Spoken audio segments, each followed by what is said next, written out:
Welcome to time news.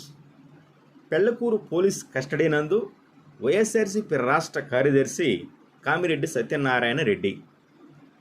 Tirupati జిల్లా పెళ్లకూరు మండలం చిల్లకూరు గ్రామానికి చెందిన వైఎస్ఆర్సీపీ రాష్ట్ర కార్యదర్శి మాజీ ఎన్డీసీసీబీ చైర్మన్ కామిరెడ్డి సత్యనారాయణ రెడ్డిని విచారణ నిమిత్తం పోలీసు కస్టడీకై నేడు నెల్లూరు సెంట్రల్ జైలు నుంచి పెళ్లకూరు మండలం పోలీస్ స్టేషన్కు పోలీసులు తరలించారు.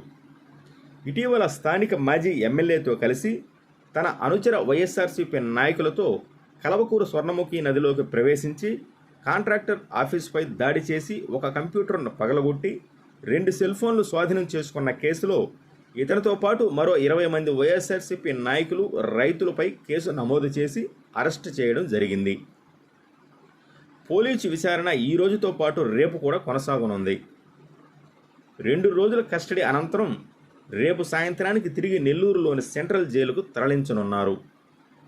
ఈ 2 రోజుల పాటు విచారణలో స్వర్ణముఖి నదిలో కాంట్రాక్టర్ ఆఫీసుపై దాడి, 20 మంది పాత్ర తదితర అంశాలపై వారిని కమిటీ ప్రశ్నించనుంది. 4 రోజుల పాటు పోలీస్ కస్టడీ కోరిన స్థానిక పోలీసులు నాయుడుపేట సివిల్ కోర్టు న్యాయమూర్తి 2 రోజుల పాటు కస్టడీలో ఉంచాలని ఆదేశాలు ఇవ్వడంతో ఈరోజు పెళ్లకూరు పోలీస్ స్టేషన్కు ఆయన్ను తరలించారు. వైఎస్ఆర్సీపీ నాయకులకు కానీ మీడియాకు కానీ ప్రవేశించడానికి అనుమతులు లేవని పోలీసు శాఖ హెచ్చరించింది. దీంతో ఆయన్ను చూడడానికి వచ్చిన వైఎస్ఆర్సీపీ నాయకులు, కార్యకర్తలు పోలీస్ స్టేషన్ బయటే ఉండాల్సిన పరిస్థితి నెలకొంది.